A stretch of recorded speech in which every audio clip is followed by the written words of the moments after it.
very pleased to be here to outline what we will highlight in our speech from the throne as we outline the priorities for Saskatchewan people, Saskatchewan families this session.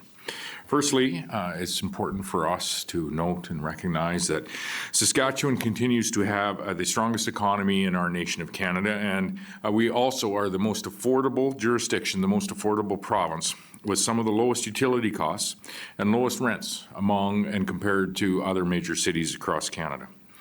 This session, we will continue to focus on keeping Saskatchewan's economy strong, as well as strengthening the Canadian economy, doing our level best to contribute to that strong Canadian economy in what is a very uncertain time.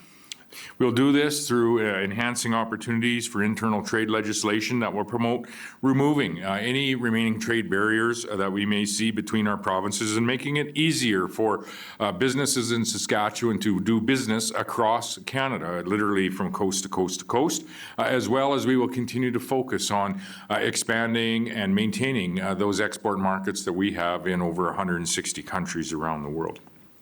We'll continue to deliver on our commitments to lower the cost of living for seniors, for students, for families, and for homeowners, and for everyone by implementing the second step of our 4-year plan for the largest personal tax cut since 2008. We're going to put students first, always remembering that our students are our children and our grandchildren. We're going to do this by focusing on improving our K-3, or our kindergarten to grade 3 reading outcomes, and working to support building not only more schools faster in order to keep up with the growth that we have in our schools, but continue to work on supporting those very students through specialized support classrooms across the province. We'll enter into a new multi-year funding agreement with our post-secondary institutes that will once again provide the certainty that they need, and that is unique across the nation of Canada, and as well will keep tuition increases to a minimum, again, putting our Saskatchewan students first. And we will continue to put Saskatchewan families and patients first across this province through the continued implementation of the Healthcare Human Resource Action Plan, which has already seen the recruitment of 346 physicians in our Saskatchewan communities and 2,083 more nurses. We're going to continue to hire more nurse practitioners, putting patients first across this province by creating a new physician assistant designation. First class will begin this fall as we speak. We're setting an ambitious target to perform 450,000 surgeries over the course of the next 4 years to ensure that patients, friends, and family in this province will be able to access a surgery in a reasonable amount of time. We're building more urgent care centers to reduce the pressure on our emergency rooms, as well as enhancing the opportunity for other innovative ways to deliver care, like through virtual healthcare options, and ensuring everyone has access to a healthcare provider regardless of where they live in Saskatchewan. We'll continue to work on expanding the scope to the greatest degree across disciplines in the province, but to the greatest degree across the nation. We'll put families first by negotiating a stronger child care agreement with the federal government to achieve the best results for parents, for students, for children, and for caregivers before the current agreement expires in March of this year. And for those struggling with addiction, who are no longer a community away. Today, those that are struggling with addiction are all too often in our own community. They are our friends, and they all too often are our family members. And for those who are simply unable to seek the treatment that they need on their own, the recovery treatment that they need on their own, we will take the next step to provide that support. Compassion and recovery care are for those that are struggling with addictions need by introducing legislation that will require individuals who may be a threat to themselves or others to enter into addictions program, ensuring that they get the help that they need while keeping our communities safe and secure. Some other highlights that will be in this year's speech from the throne will include a collaboration with the Saskatchewan Roughriders that, on request, could be expanded beyond Mosaic Stadium here in Regina, where we will introduce a new regulatory framework that will be created that will allow tailgating events at Mosaic Stadium, much like we see in other leagues to the south of us.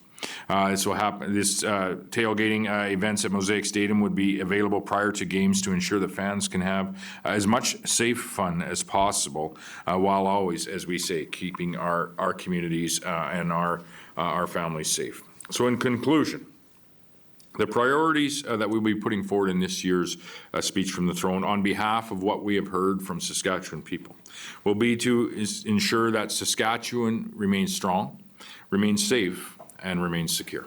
Thank you. Thanks again. We'll open it up for questions. Just a reminder to our media folks, please ensure you find the embargo form at the back of the room. I can take those, and I know you already have, and we'll open it up. You have a lot to say about healthcare. I know the nurses at Royal University I think today actually expressed a concern about the situation where they treat patients. Will this take care of situations like that? Well, first I would say, thank you to each of those health care workers, and not only may have signed and are raising attention around what is significant capacity pressures that we might have in certain facilities at certain times, but more broadly, I think across the Saskatchewan Health Authority's purview, but also across Canada as well. As we this is a mutual challenge that we have, and we talk about it with other premiers as well. So I thank them for what they do each and every day in offering those services, and I thank them for using their voice and raising these important issues. And what I would say is this very much parallels largely with what we have heard from Saskatchewan people over the course of the past year. And that's why you're seeing investments that are being made, not only in the health human resource plan, and in recruiting and retaining and training more people in the province, but you're seeing investments being made in new and innovative ways to deliver healthcare, new and innovative ways to move people from the emergency room maybe to an urgent care center. And we've seen that occur here in Regina, and I would say in Saskatoon, we're going to see not one, but two urgent care centers open as soon as we are able. One is under construction as we speak. In addition to that, we see virtual care options being introduced and expanded in partnership with Dakota Whitecap First Nation, individuals like Dr. Menendez and others. So I would say there is a multi-pronged effort and initiative and investment that is required in order for us to find some balance in our healthcare system so that patients are receiving the care that they have told us they expect to be receiving when they need it, but also some balance so that our healthcare workers that are offering that service are able to offer the service at a level that they want to.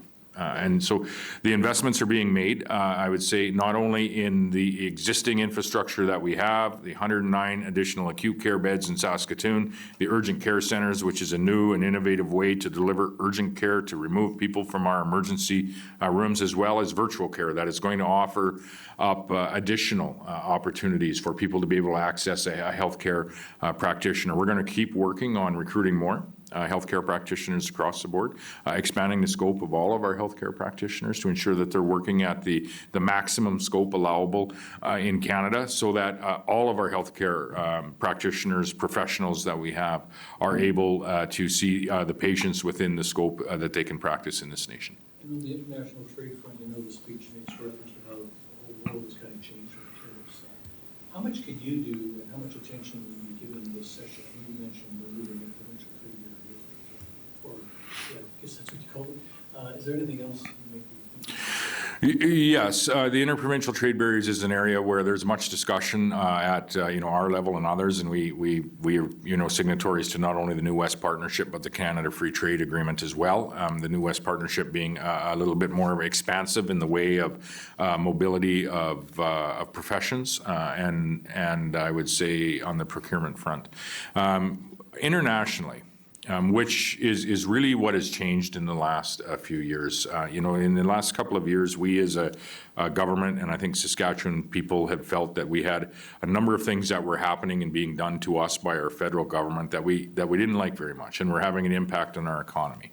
That has changed. Today, what is happening as we as Canadians are having things done to us by other nations and their leaders, whether it be tariff-fueled conversations, whether it be the inability for us to access certain markets around the world.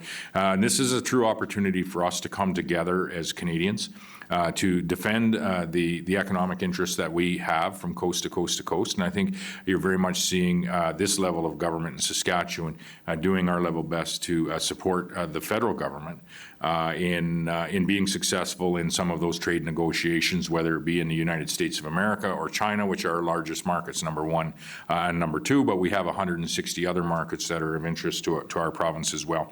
So I would say on the interprovincial front, premiers very much have a role to play in that, and I would be one of 13 of those premiers that is trying to push that conversation along, in particular when it comes to labor mobility and procurement. Second is on the international the international stage, if you will. We have a role as a subnational leader to support our federal government where we can in enhancing conversations, pushing along relationships. This is likely a space where Saskatchewan has led the nation up to and including the federal government of the last decade in the prioritization of building those international relations, whether that be with the U.S., whether that United States of America, China, Japan, South Korea, European Union, all of that. We see a higher priority today from the federal government. We're pleased with that. We want to support that. And certainly in the case of our most recent mission to China with Cody Blois, the parliamentary secretary to the Prime Minister, we were able, I think, to advance that conversation so that we see the Prime Minister of Canada and the Prime Minister of China met shortly after. We see our Minister Anand is in China was in China just recently. And with the APEC summit coming up next week, it's our expectation that President Xi and Prime Minister Carney will meet there. And so those are all positives in what is a very, very urgent situation. Premier, can you just explain how the Compassionate Care Act will work on the ground? There will be much more details on that as we get to introducing it and find our way through the regulations. But what this is another step in really the evidence-based recovery-oriented system of care that we are putting in place and focusing on in this province. First, by building out the capacity of the recovery beds and treatment that we have. And second, by building access points, whether that be through urgent care center, complex urgent care centers that we have, complex needs facilities that we have in the province that also are an access point. And this would be an additional access point for a very, I would say, small number of individuals, if any at all. It would be for those individuals that very much are likely facing arrest, as they would be in a situation where they are in danger of harming themselves or harming someone in the public around them. So it is going to keep our community safer, yes, but it also is going to open up an opportunity and a pathway for hopefully what would be a recovery journey for that individual, and that is the whole entire goal of the recovery-oriented system of care. And just for clarity on that, so are these individuals going to be receiving treatment without their consent, so against their will? It would be treatment that would be ordered, and we'll get through the details on how that would be. And as I say, it would be a very small number of individuals that are exhibiting a threat to either themselves or someone around them. And so there are other consequences when people are exhibiting that there might be a threat to someone around them. There are enforcement consequences in that space. And we don't want individuals that may be arrested to just simply serve some time incarcerated. That might be part of what happens. But what we want to ensure is that they have the opportunity to access recovery services when they may be unfortunately living a life of addictions and possibly affiliated with some violence or crime to support that life of addictions. And so this is about accessing recovery services for everyone. Right, and could they go to any recovery center in the province? And as we build out our capacity, and there's a reason why we are doing this now, is we are starting to build out a capacity to a level that we can now start looking at additional entry points, access points, if you will, which are very important. Part of the recovery-oriented system of care is meeting people where they are and then not leaving them there. We got a little bit on the response to the Illicit Drugs Act. It's the first thing to know, and I'm curious about how... Sorry, I can't quite hear you. Sorry, the response to Illicit Drugs Act that's mentioned in the speech. I'm hoping to have a little bit more information about what specifically that is and how it will target drug traffickers.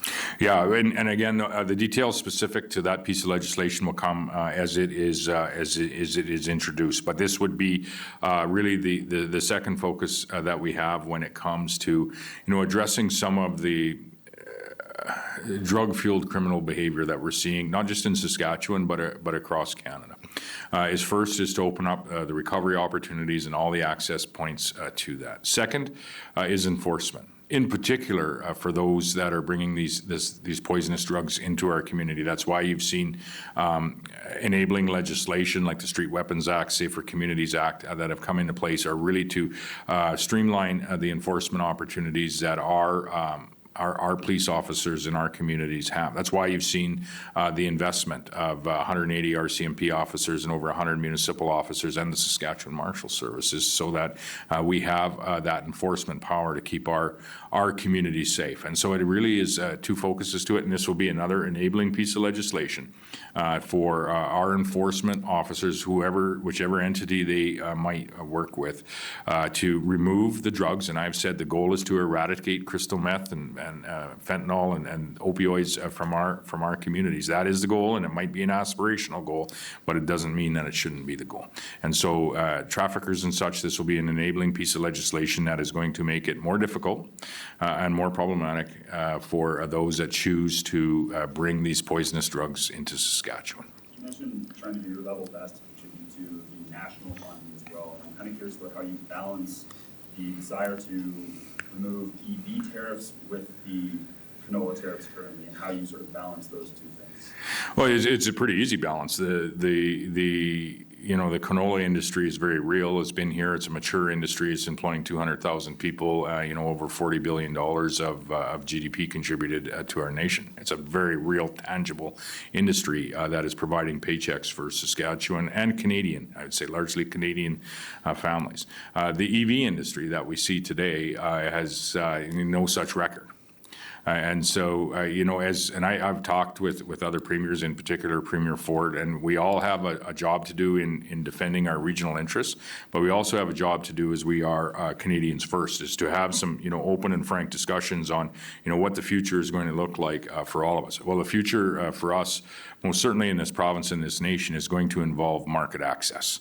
Market access to both the American market as well as the markets like that in China. And so the path forward, is for us to be negotiating, and I talked with Minister LeBlanc just as recently as yesterday, but the path forward is for us to also be negotiating with China on our trade relationship with China as well, because I would put forward that our opportunity is not only to maintain the current trade relationship that we have with China, but is actually to expand it. On canola, looking at the Sermon speech, there didn't seem to be a lot of mention of canola. Is it still going to be a priority in this session, or is it more of a situation of the ball's really in the federal government's court with the Prime Minister to kickstart negotiations, or what are we? Yeah, well, the ball always has been and remains in the federal government's court and the Prime Minister's court.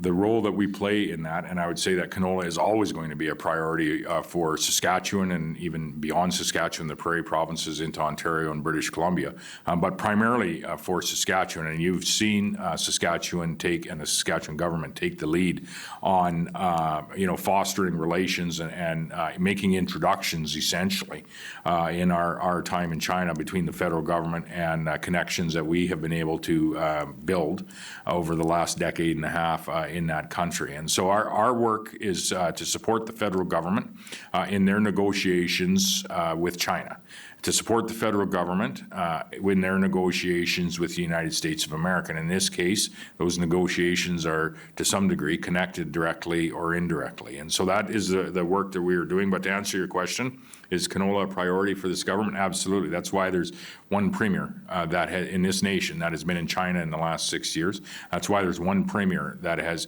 had a sit-down meeting with the federal minister of agriculture, federal minister of trade, and the prime minister, as well as the canola growing industry, the Canola Growers Association and others, as well as our exporting entities as well across Canada. One premier has done that, and that's the Premier of Saskatchewan. I think that speaks to the priority that we place when it comes to not only the agriculture industry, the primary production agriculture industry, but our export opportunities that we have. Going back on the health noticed there's a lot in the throne speech about recruitment, but there's really not anything said about retention. And somewhere in the speech it also says that there's competitive wages for nurses, but nurses and union representatives I've talked to says that's not the case. So is there any focus on retention efforts to keep those seasoned nurses? Yeah, and I would say when it comes to medical healthcare professionals, nurses are a huge part of the services that are offered, but it's beyond just simply nurses as well that are offering services in our healthcare facilities across Saskatchewan. That being said, we do have a large number of nurses that are working in our facilities. I believe we're among the highest per capita with respect to the number of nurses that we have. That all being said, we need to work with all of our collective bargaining tables to support them in the work that they do, because it is much more complex and I think challenging than maybe it was certainly 10 years ago. We also need to work together to how we are going to incorporate new and innovative ways to deliver healthcare today using maybe tools that weren't available as well a decade ago. And then we need to work together as well to support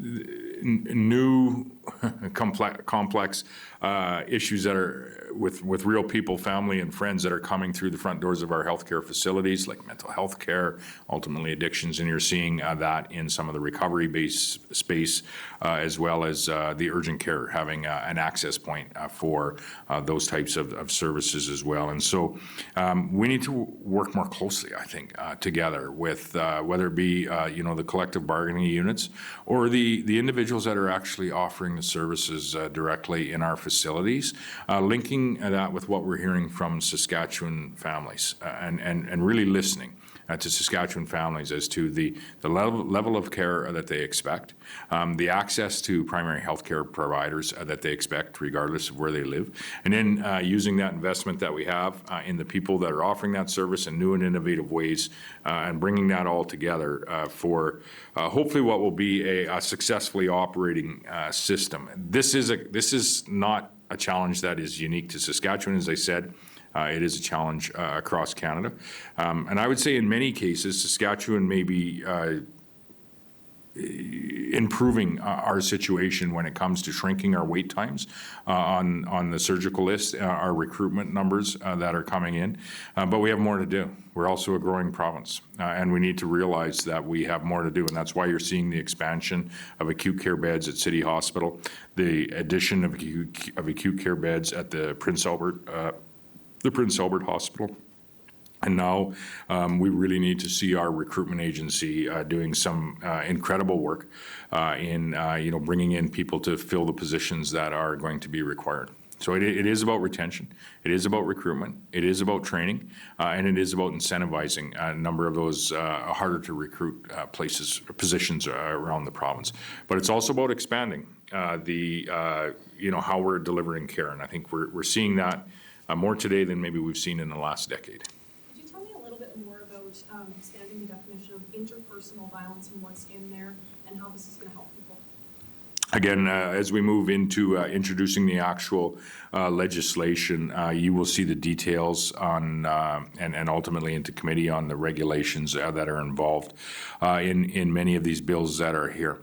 But whether it be bills related to poisonous drugs that are coming into our community, or whether it be bills related to interpersonal violence, it's about supporting people that at times, often due to no error of their own, have found themselves in a very dangerous and precarious situation in their life. And if this government is going to stand here and talk about how important it is to continue to strengthen our Saskatchewan economy, I think it's incumbent on us to talk about what we've heard from the people we represent, families across this province, and how we're going to ensure that there are supports in place, in this case for individuals that are in maybe a domestic violence situation, which all too often are women. We've seen previous investments and raising the profile of this, what is very much a challenge in our society, and how we as a government are working with community-based organizations to support them, whether it be through I've visited Sophia's house. We've done a shelter in in Melfort, as well as in recent years, and I think in collaboration to some degree, even with the opposition, we were able to move into funding some of the operations of our second stage shelters in this province, really a first in the nation. What you're going to see now is some enabling legislation to ensure that the government of Saskatchewan can go further in supporting individuals that may be in a situation where they're exposed to domestic violence. And that, I think we need to be able to say are priorities of a government that is, working at continuing to have the strongest economy in Canada. What is that economy doing for you? This is what it's doing. In the state of what seems like crisis for a lot of sectors, especially mentioned in the Throne speech, why include tailgating and mosaic? A state of a crisis for which, sorry? For many sectors like Yeah. education, healthcare, affordability, why include tailgating and partying and mosaic? Sure, because they asked, simply because they asked. And we see it done in many other leagues in areas of North America, even other areas of Canada to some degree. And so simply, it was a Rough Riders organization that asked, could we look at some enabling regulations that are in this space? And we thought, well, why not? So we piloted it there. We may get a request, from other football organizations as well moving forward, some of our CIS teams, of which are the best in the nation, like our Riders are in the CFL. We would certainly look at that as we work our way through this, what essentially could be considered a pilot program as well. But it's simply because they asked. But your mention of, challenges that we're seeing in so many other areas of society today, largely economic challenges, but it can very easily be extended to some of the mental health and addictions challenges that certainly are present in our province and other provinces. Those are very real as well. In fact, I would put forward that in the medium to long term, Saskatchewan is poised very well for success. When you look at what we produce, I talk about, food, fuel, and fertilizer. I talk about providing food and energy security to countries around the world. That puts us in a very good, strong position as Saskatchewan residents for the medium to long term. Across Canada, I think in this tariff-riddled, tariff-fueled discussion that we see some of the direct and indirect impacts with other countries like China and others, you're going to see the consequences of that on the bottom lines of not only provincial governments' books, but likely in the very near future in the federal government's bottom line as well. There is an impact to what we see happening economically today, and that impact is going to be very evident in the short term this year and likely the next 18 months in our country, and it's going to show up on the bottom line of public finances in the short term. I'll have time for two more questions. We got time. Premier, the Throne speech mentions a Saskatchewan First energy security strategy. Can you provide us with some more details on that? Sure. We released that on Monday of this week. And really what that is a plan for us to find our way to, in the electricity sector, to net zero by 2050. We're going to extend the use of our existing assets that we have, whether they're natural gas, coal, or otherwise, in a proper, structured, and very organized transition to nuclear power in this province. That is going to allow our workforce to train and transition to that nuclear fuel source. But I would say it's also going to allow us to prioritize affordability and reliability of the grid that we have for Saskatchewan families and for industries that again are employing Saskatchewan families. So this is a very real plan forward, and one that we're working closely with the federal government on. We're going to see other plans that'll be put forward maybe by the opposition in the days ahead. And the very real question is if you're not going to invest in the extension of the coal-fired plants that we have, where are you going to get the 1,000 megawatts from? And the answer is simple. For Saskatchewan people that we have heard from, it's simple. For the opposition, who at their very convention said they will not move forward with coal, they'll shut coal down, have said that they will not move forward with nuclear. They don't not in favor in nuclear as per their convention. That means they would have to build a number of natural gas plants that, by the clean fuel standard, would not be eligible to operate past 2035. To build 1,000 megawatts of natural gas capacity would be 3 of them at about $1.4 billion each. And so we would have less power in this province under the NDP plan, but it would cost us more. Going back to healthcare, we're trying to urgent care. Doctor is not renewing their contract. ICU and Regina General, one doctor got fired, the other quit, and when that happened, one of the other ones is in BC Current Hospital and is leaving next year, things intended to. I tried to do this around Filipino nurses and I found one, and she didn't know of any others. The numbers you're giving for doctors and nurses, is that over and above existing, or is that just hires not including retirements and people that leave to other provinces or just leave for that? Incremental dollars, but incremental individuals, but acknowledging that this is a challenging space for Saskatchewan and every other province across the nation.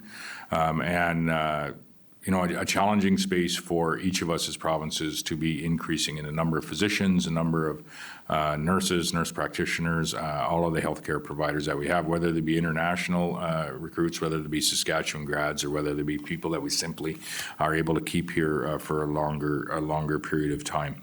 Herein lies the challenge, though, with expanding 109 acute care beds at the City Hospital in Saskatoon. Herein lies the challenge in staffing 2 new urgent care centres in Saskatoon, another one in Regina, and then 3 more in Prince Albert, Moose Jaw, and North Battleford. So this is a challenge. And we need to be innovative in the conversations that we have with our regulatory bodies, our collective bargaining tables, and the individuals that are offering that service, so that we can actually put patients first, all of us together, make the investments and put patients first and deliver the health care that Saskatchewan people have told us that they expect to be able to access in this province. Some of those discussions will have to be around not only more individuals, but the scope of service that we're operating in today. There's no reason why we in Saskatchewan can't be to the very maximum of any Canadian province and mirror what they're doing in whatever that particular said discipline is. And so it is going to take investment. It is going to take working together if we truly are going to achieve an environment where we as a government, the SHA, and all of the individuals that are offering services across this province are able to put patients truly first. The changes to the Animal Protection Act, is that related to farm animals or cats and dogs? Yes. Yes, it is. I don't believe it's related to current conversations around ostriches and whales in Ontario, but it is essentially updating some of the legislation that we have to ensure that both in the agriculture, all animals in the agricultural space, that our legislation regulations are current. Yeah. And again, just to economically. In particular, this year, if you look at cattle prices across the province, and I was talking to some producers and ranchers and buyers the other day, finally, we're in a space where our ranchers are able to likely be in the black. And so it's important for us to ensure that we're protecting that industry in every way that we can. Any final questions? I've got just a quick one. The independent after-action review of the 2025 wildfire season. Of the 2025 wildfire season. Right. Bids have just closed on that. Yeah, I'm RFPs. wondering if that review will be made public and what that'll look like in 2026. And that's Yes, the intent is that it be made public prior to the fire season upcoming, and we'll look forward to how we can always improve the service, whether it be the wildfire services that are offered, or whether it be the evacuation services that are offered as well. So it would be the hopes that, yes, to answer your question, yes, it'll be public. And second, it is our intent to have it available publicly prior to the next wildfire season. Premier, the Throne speech mentioned some Firearms Act amendments. It includes financial liability protection Right. from the federal firearm buyback program. Right. Can you explain what exactly you're planning with that? Yeah, there's some reactions as we see the federal government continue to move on this policy. We've had a request to remove the policy altogether. Second, what we've said on the long gun ban that is coming into place is at the very least you should grandfather like you did the handguns. There seems to not be a flavor or an intent to do that by the minister, which we think is a mistake and an error, and certainly isn't going to contribute to safer communities in this province, and is in many ways, as you've heard before, targeting sport shooters as well, target shooters and hunters in the province.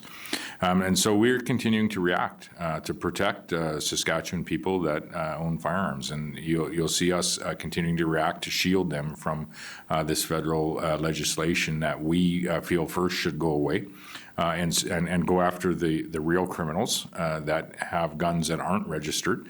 And second, if it's not going to go away, it should at least mirror the previous handgun ban that they'd put in place. And so what this is some maneuvering to protect Saskatchewan firearm owners. So does that mean like financially compensating them? What does that look like? It means, and not to get into the details, but before any firearm would ever be seized, of which in Saskatchewan they actually cannot be, as they would need a provincial permit to be able to go out and seize firearms. So there will be no one that has a provincial permit to go out and seize firearms. However, the federal government is bent on criminalizing the ownership of these firearms. And so before any of those firearms could be voluntarily turned in and turned over to the federal government, we would have to do a value assessment on them, and the federal government would need to pay.